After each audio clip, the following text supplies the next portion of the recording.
Shalom Bapak Ibu dan Saudara yang dikasihi Tuhan. Senang bisa menyapa saudara sekalian dengan firman Tuhan yang diambil dari Lukas 23 ayatnya yang ke-34 dan 43. Ayat 34, Yesus berkata, "Ya Bapa, ampunilah mereka, sebab mereka tidak tahu apa yang mereka perbuat." Ayat 43, kata Yesus kepadanya, "Aku berkata kepadamu, sesungguhnya hari ini juga engkau akan ada bersama-sama dengan aku di dalam Firdaus." Saudaraku, pernahkah saudara hidup dengan rasa dendam dalam hati? Apa yang saudara rasakan saat dendam itu terasa kuat dan ingin keluar dari diri kita? Rasanya pasti sangat tidak nyaman.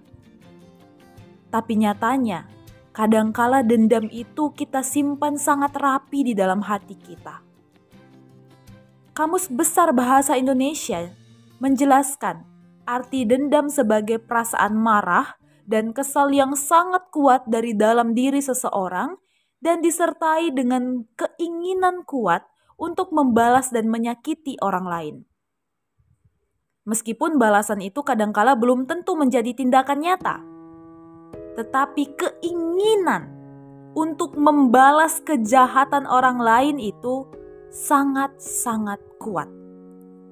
Sampai-sampai kadangkala ada yang berkata, "Biarlah Tuhan yang membalas."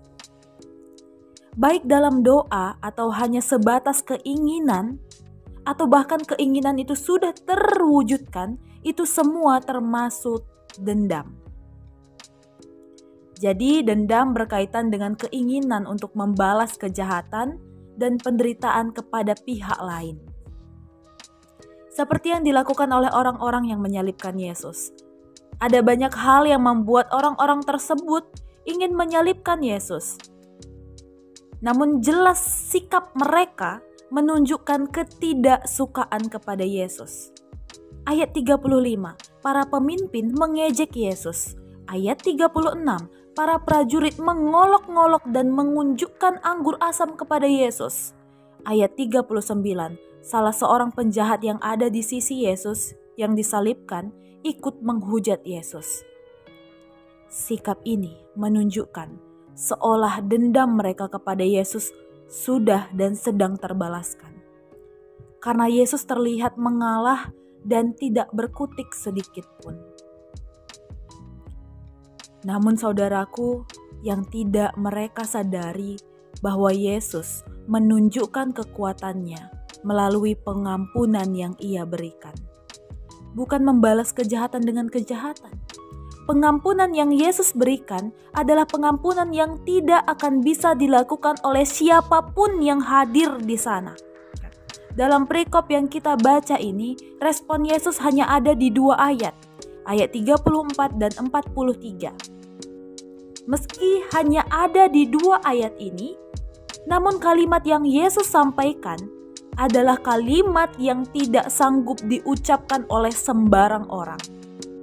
Ayat 34, "Ya Bapa, ampunilah mereka, sebab mereka tidak tahu apa yang mereka perbuat." 43, "Aku berkata kepadamu, sesungguhnya hari ini juga engkau akan bersama-sama dengan aku di dalam Firdaus."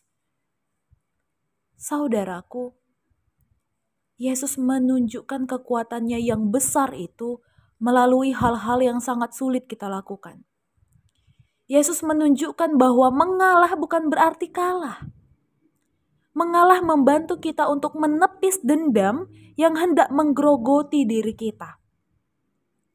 Coba ingat kembali ketika saudara dendam kepada orang lain.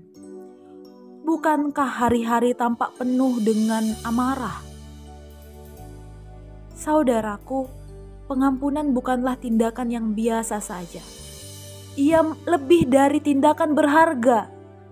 Pengampunan adalah tindakan mulia.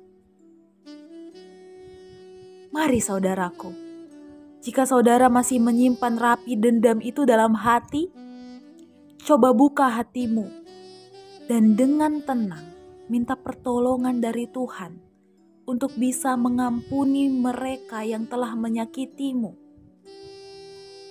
Mengampuni memang butuh proses.